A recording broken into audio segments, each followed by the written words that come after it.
So this week we will be discussing colliding cultures, European invasion or exploration, and the interaction with indigenous populations and communities.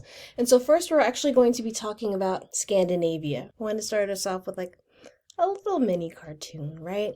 So in this cartoon, you see a statue of Leif Erikson, and at the base of the statue it says, Leif Erikson beat Columbus by 500 years. And then you have Leif Erikson saying, speaking of not forgetting history, and then we see a crane removing Christopher Columbus's statue in which it stated that he discovered America.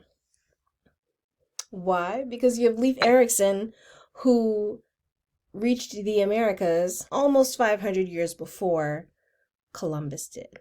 So in the year 1000 CE, we see Leif Erikson sailing from Iceland to what was called Vinland, which is now current day Newfoundland in Canada.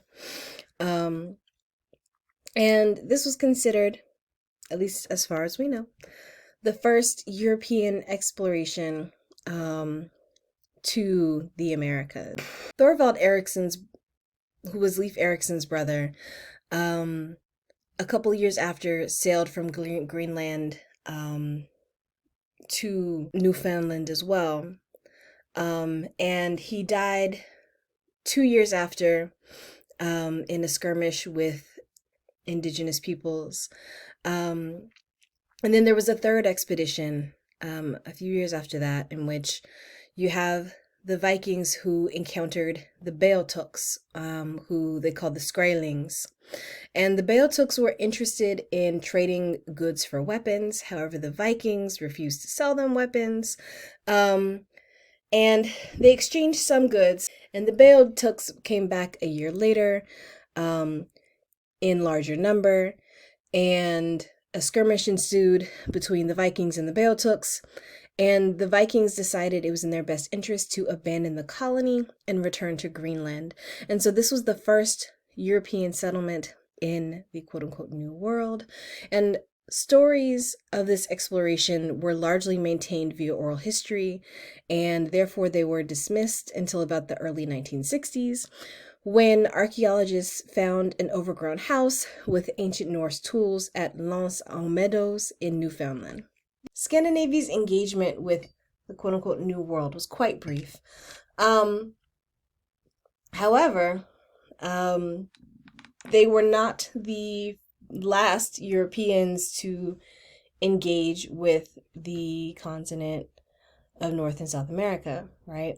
To give us some background into future European conquest that really kicks off, with Columbus's voyage or attempted voyage to India in 1492, we have to think a little bit about the state that Europe was in. You have the Crusades, which linked Europe with the wealth and power and knowledge of Asia.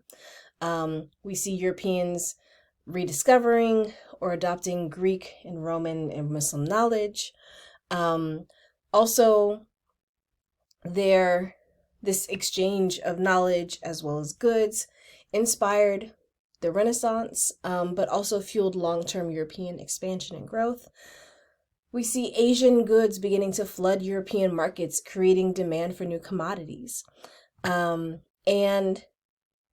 as a result of the wealth that is accumulated from this trade in new commodities, you have Europeans who are basically duking it out for trade supremacy, right? And so we also see European nations beginning to consolidate authority under powerful kings. We see things like the 100 Years' War between England and France, enhancing nationalism on both sides. And then also, we still see the Crusades in the 1490s, because they never really stopped in Iberia, right? So we see the Spanish removing Muslim Moors as well as Iberian Jews from the Iberian Peninsula in 1492. So this wraps us up for part 1 on Scandinavia, so stay tuned and take care.